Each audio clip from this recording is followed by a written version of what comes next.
Subscribe to our YouTube channel and press the bell icon to get the latest updates. We featured Israel in many episodes of Cut the Clutter. Now we look at another country which is bordering Israel and has many similarities, has much to share in terms of some ethnicity and a lot of history. That is the country called Jordan. Also about the same size of population as Israel now, about a crore or 10 million people. Again, a lot of refugees. Israel has its West Bank issue, which is not really Israel, but it has a large refugee population and Israel doesn't let go. Similarly, Jordan has a large Palestinian population, the same ethnic stock as in the West Bank, and also now has a large number of Syrian refugees. That's 1 million plus. That's about 10% of Jordan's population would be Syrian refugees now, as there are Palestinian refugees. So that mixed up, complicated, fascinating country, which is located in probably the most geostrategic location in the world, followed by Pakistan. Pakistan likes to believe that they have a very crucial geostrategic location. It is true, they are in a good place, a good real estate. In fact, if you look at the map of Pakistan, they are between India, China, Central Asia, Iran, and the Arabian Sea. So very important, but many of these are regional powers.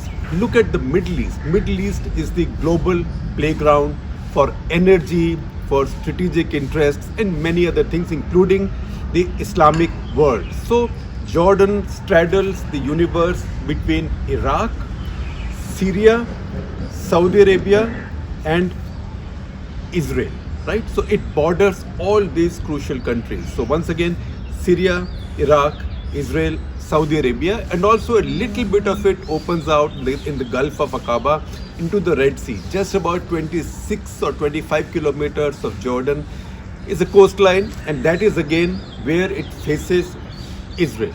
It faces, in fact, the Israeli coastal city of Eilat. So this is the crucially located country. What has happened there is something that I'm sure you know by now, that there was apparently some kind of instability, and the current ruler, the current monarch, who's King Abdullah II. Now, as we talk about Jordanian rulers and some others, you will find many of the names will feature again and again, and some will be 1 and 2. So, which reminds me of, they are not quite as many as P.G. O'Rourke said about France. When he said they had so many kings called Louis, they had to number them 1, 2, 3, 4, 5, 6. So it doesn't go up to in double figures, but this is King Abdullah II. So you will find many of these names featuring again and again.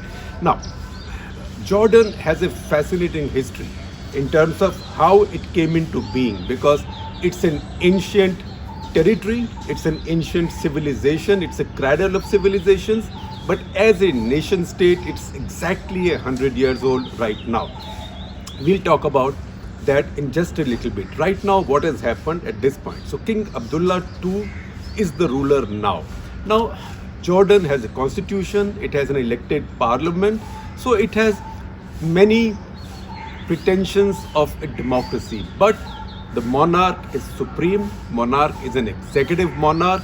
Criticism of the monarch, of the royal family or the ruler is a very severe crime. So King Abdullah, and you see his wife Queen Rania, who's very popular and very familiar at the global conference circuit, World Economic Forum. She's the ambassador for many global causes. These are very well educated, rich young people who've been through Ivy League universities and the best training, and the fact that Prince Abdullah, as when he was a prince, was one of the sons of King Hussein of Jordan, who ruled for almost 50 years. That didn't hurt. At the age of 37, when he became the monarch, when he succeeded his ailing father, he was already a major general in the Jordanian army at the age of 37. So what's now happened is that when he saw this instability, Jordan has seen some economic tension this year. It's the pandemic year, jobs have not been rising, a lot of young people have been protesting, and there are lots of rumblings there. So the other prince, another prince, and I will give you a little bit of that complex situation, that other prince, Prince Hamza. Prince Hamza, it looked like, was being critical of the current administration, or the current ruler thought that Prince Hamza was instigating or encouraging some criticism of him, and that some kind of a palace revolt was building up. This is an extended large royal family. Now there is a complication there. Prince Hamza is younger than Prince Abdullah, but he was the favorite for a long time of King Hussein, their father. King Hussein for a long time called him the delight of my eye, and it was evident to a lot of people that he was the favorite among his children. But you know what happened? In 1999, King Hussein fell really sick. He had cancer. He had a kind of complicated cancer for which he had been through treatment earlier also, but this treatment had been long. He went through 6 rounds of chemotherapy at Mayo Clinic in America. By the time he came back, he had apparently begun to think of mortality because he had already ruled for about 50 years. So he thought of succession. Now, since 1965, so I'm taking you right back to 1965, that is 56 years back. In 1965, because there was a history of assassinations around the Jordanian royal family, and because there were threats at that point also of assassinations, so just to cover him for himself and for his legacy and for his dynasty, his own children were very small, then King Hussein named Prince Hassan bin Talal as his crown prince. So from then on for 34 years, Prince Hassan bin Talal was the crown prince. He was a very well-known figure all over the world, including in the region. I also had the pleasure of being hosted by him at one of these Track 2 India-Pakistan dialogues, which was hosted in Jordan by him, in Amman by him. He was also married to a woman, a brilliant woman of Pakistani origin, Princess Sarwar. Now when it came to the crunch, then the king went back on his promise to his brother and suddenly said by decree that my brother is not the crown prince. In fact, he got his brother himself to issue a decree that he wasn't the crown prince, and everybody expected then that King Hamza will be the successor after Prince Hassan. But now that Prince Hassan was out, the king named his oldest son, that is the current King Abdullah, as the ruler. Current King Abdullah was born in 1962. So in 1999, when it happened, he was 37 years old. He's been the king since then. Now, when this happened, the king's wife then, and I will tell you about his 4 wives, this was the 4th, Queen Noor. So his wife then, that is Queen Noor, who was born Liza Halabi as an American Syrian extraction, but born in America. She was called Queen Noor. She thought that Hamza, who was one of her 4 children, will be the successor. And apparently that was the promise exchanged between her and King Hussein. But at the last moment, when King Hussein changed his mind and chose his oldest son instead and got his brother out of the way, evicted his brother, then the queen got a promise and the king made a promise to her and to Hamza, his other son, that he will now be the crown prince. And he got a commitment from King Abdullah, who he was naming as a successor, that his half-brother Prince Hamza will continue to be the crown prince. And that is what happened. And once again, sons always have greater charm on fathers than their brothers. At least in this case, you could see it happen again and again. A second time in 2004, as he had consolidated his position, King Abdullah II removed Prince Hamza as the crown prince and named his own son, who is Prince Hussein. So Prince Hussein II, you can call him. That's why I said they keep coming back. Prince Hussein or Prince Hussein II as the crown prince. So Hussein then became the crown prince. Prince Hussein was only born in 1994. So 1999, when his father became the king, he was just 5. By 2004, he was a grown-up 10-year-old adult, good enough to be crown prince and king. So he was named crown prince, and Prince Hamza was then left out in the cold. So you can imagine that Prince Hamza has been nursing a sense of hurt and grievance since then. So now this story came out earlier this week that Prince Hamza had been put under house arrest or his movements had been restrained, and also many people close to him had been arrested, including a senior member of the palace. In fact, this person used to be the head of the palace staff under King Abdullah himself. And when this happened, then Prince Hamza, who could not speak very much, could not speak out very much because there were restraints on him, he put out a couple of videos in Arabic and in English to the world in general. His lawyer leaked or released these videos, and these videos said that I have been put under restraint. I have been told that I cannot tweet, I cannot speak, I cannot go out and meet anybody. I can only meet my family. This is not an existence I like. And then he goes on to talk about corruption, and he goes on to talk about the plight of the people that the current government is not bothering about, and how they are trying to find him as a scapegoat.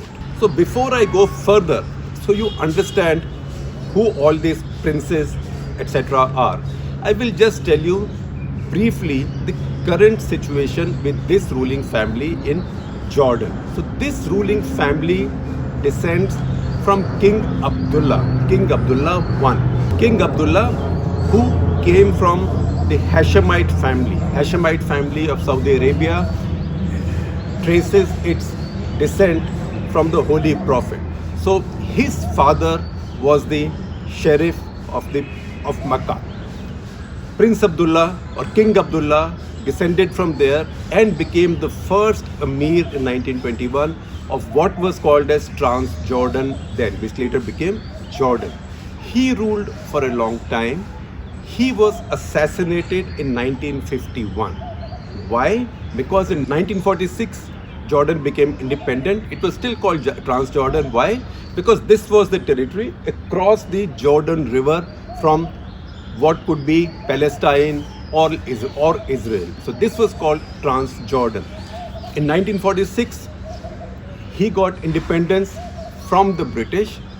In 1948, when the trouble started in Israel and the Jews began coming in, establishing the state of Israel 1947-48, then Jordan also got involved. And Jordan went ahead and then captured the West Bank Palestinian territories and subsequently annexed them, saying that these are our territories, these are a part of our country. And that's when Transjordan ceased to be Transjordan, because we said we've taken over Jordanian territory on this side of Jordan River also, so why should we be Transjordan? So they became Jordan. It so happened that that is when Western powers all got into play, and they began working on the rulers of Jordan because they did not want that enmity between Jordan and Israel to continue forever. When that happened, King Abdullah was assassinated by a Palestinian militant in the Al-Aqsa Mosque, the famous Muslim mosque in Jerusalem. In East Jerusalem. He was assassinated because this Palestinian militant thought that he was making secret deals with the Israelis. So King Abdullah died.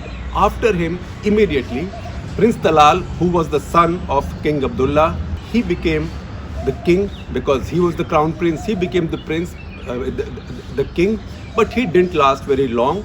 He got sick very soon and then handed over to Prince Hussein, who became then King Hussein. So King Hussein took over in 52, but before he faded away, he had done Jordan one favor. He had brought in a new constitution in Jordan. So King Hussein now took over under this constitution, and he ruled for almost 50 years, and he became a very, very familiar global figure, a statesman, a warrior, also somebody who could play the intrigues of the Middle East better than most other people. So he survived many threats to his life, to his regime, and he also not just survived but thrived from much other trouble in the Middle East, from the 1956-58 conflicts involving the Europeans to the 1967 Six-Day War, to the 1973 Yom Kippur War, later issues in Lebanon, and then the Gulf War, the two Gulf Wars in Iraq, where the Americans fought, and Jordan, for all practical purposes, was an ally. So he knew the art of playing all sides at the same time. So he married 4 times in his life. So his wives were Dina, she was the first, she had one child. Then Antoine Lee Gardner, she had with her he had 4 children. Then he had Alia Tucan, from whom he had 3. Now Antoinette Lee Gardner, also called Tony Lee Gardner. Tony Lee Gardner, his second wife, was a British woman who then took an Arab name, and her Arab name made her Queen Muna. So she became Muna Al Hussein. They got divorced in 1971. But remember, she had produced 4 children, the oldest of whom was Prince Abdullah, who's now the current reigning monarch. So even though Queen Muna got divorced, she kept her rights and titles as a member of the royal family, and her son succeeded King Hussein, not the favorite son from the wife who was currently with him in 1999. So the third wife was Alia Tucan. She produced 3 children, and finally was Nisa Halabi, or Queen Noor, who produced Hamza plus 3 other children. So in all, the king had 12 children from 4 wives. So many claimants to his throne, but his brother was the crown prince, but he diddled his brother at the last moment, gave it to the son that he wanted to give it to, his oldest son. And that has left a lot of dissatisfied people and a lot of impatient people in Jordan in his wake. Now we have to also understand where Jordan came from, because 100 years back there was no Jordan or Transjordan. These were territories. Now sometimes you might have seen when I talk about problems in the Middle East, I talk about straight line countries. Now if you see the map of the Middle East, you will see some countries have straight line borders. Look at Saudi Arabia and Jordan, for example. Borders with Syria, Iraq. Many of these borders look like somebody has just taken a ruler and drawn a straight line. Who does these things? In fact, the British and the French have done these things because they were the 2 contending powers in the Middle East. And as the British and the French did for nearly 200 years, they fought their wars, they took territory from each other, then they gave it back, sometimes they divided up. This came up when we talked about Pondicherry, because so many times the British defeated the French in Pondicherry.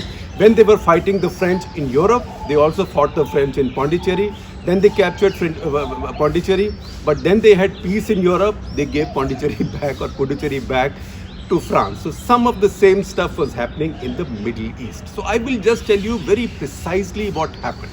In 1916, until 1916, Ottomans controlled this entire region. In 1916, the Ottomans came under a shade because First World War was on, and that is when the Arab revolt started.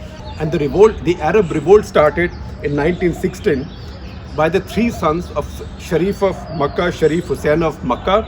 These 3 sons were Abdullah, Faisal and Ali. Abdullah later became the king of Jordan, or Transjordan, and then Jordan. Now Faisal among these was again seen the son most likely to be set or to be destined for bigger things. So Faisal led this conflict or this revolt, and this revolt went on. They were called the Hashemite family of Hejaz and descendants of the Prophet. They launched the campaign for Arab revolt on January 5, 2016 from Medina. Then at the Battle of Aqaba, nobody expected them to win the Battle of Aqaba, but they came to Aqaba. In that battle, they defeated the Turkish army. That was a surprise, and suddenly the family of the Hashemites now had a lot of territory. And then they kept pushing. This is when, you remember the legend of Lawrence of Arabia, Lieutenant Colonel T.E. Lawrence. He was involved earlier as a British intelligence officer, but then as a sympathizer of the Arab revolt, and he in many ways helped the Arab revolt and also fought in many of the battles. You might know, you might visualize this from pictures of Peter O'Toole playing that role in the film Lawrence of Arabia. So at Aqaba, Ottomans were defeated, and Hashemites then began building some kind of a kingdom of their own. Ultimately, they pushed, and they captured most of the territory of what is now Syria. They were held by the British. They captured most of the territory of Syria, went right up to Aleppo, and then declared a kingdom of their own, the Hashemite kingdom of Greater Syria. but it didn't last very long. Faisal became the head of this kingdom. He became the monarch of his kingdom. But it didn't last very long because the French didn't like it. So the French came and French attacked Damascus, and the French took over Damascus and defeated Faisal. So that kingdom ended. But once again, the British came in. So the Sykes-Picot Agreement that in 1916 basically enabled France and Britain to decide their areas of influence in what is the Middle East now. In 1917, Balfour Declaration promised Palestinian territory to the Jews, and that is something that caused a complication. Because now, if these Arabs lost their state or their kingdom because the French took over Damascus, then what would the Arabs do?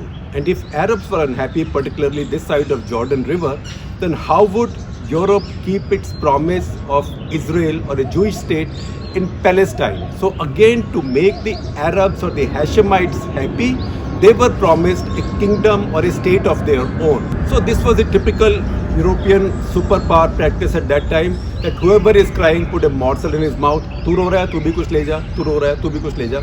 So because they didn't want the Hashemites crying, and they had power in the region, so they promised them an area of their own, and that is how the kingdom of the Emirate of Transjordan came in, whose first Emir was Abdullah. Emir Abdullah later became King Abdullah. So 11 April 1921, the Emirate of Transjordan came in. That's why they say this country is about 100 years old, and it's because they were making countries like this. You want this, we'll give you this. You want this, we'll give you this. That's how these straight lines were drawn, mostly between the French and the British. Now we know much else that happened after that. We know that in 1967, King Hussein decided to fight the war against Israel very devastatingly for himself, because he lost all the West Bank territories. In 1988, later, he gave up his claims on West Bank territories, and Transjordan again became Transjordan, although it didn't change its name once again. And then he made his peace with Israel in 1994. But even before that, during 1973 Yom Kippur War, he did not join in the fighting, at least not from the territory of Jordan. But as a pretense, he sent a brigade of Jordanian army to help the Syrians. How much they could help the Syrians, I don't know, because Syrians did quite poorly in that war and lost Golan Heights. So he kept his peace and he kept his deal with the Israelis. In fact, for a long time, even when I first went to the region as a journalist, I figured that the way to go for an Indian to Jerusalem without visiting Israel or without even having an Israeli passport was to go to Amman, get a permit from the Jordanian Interior Ministry to travel to East Jerusalem, so you could go up to East Jerusalem. Of course, we had our Israeli visas then on sheets of paper, which were not on the passport, because if you had Israeli visas on the passport those days, no Arab country would allow you entry. So you carried your Israeli visa, you took your Jordanian Interior Ministry permit to go into Jerusalem and come back, you crossed the Allenby Bridge, went to the other side, and you could take a flight out of Israel and go any place. So that is how these two countries have worked closely together, and that is why Jordan is so important to the Western world and to the rest of the world, because Jordan has been the most stable of the Islamic nations. It's also among the most liberal Islamic nations. In fact, on all the rankings, including Freedom House, it's among the highest ranking Muslim countries in the world in terms of individual freedom and political freedoms. Also, it's a country that the Saudis, the Syrians, the Iraqis, the Israelis, the Americans, the Brits, everybody counts on for keeping stability in the region. It's the foothold that nobody wants to get wobbly. And that's why everybody is worried, and that's why Biden administration was so quick to express solidarity with King Abdullah.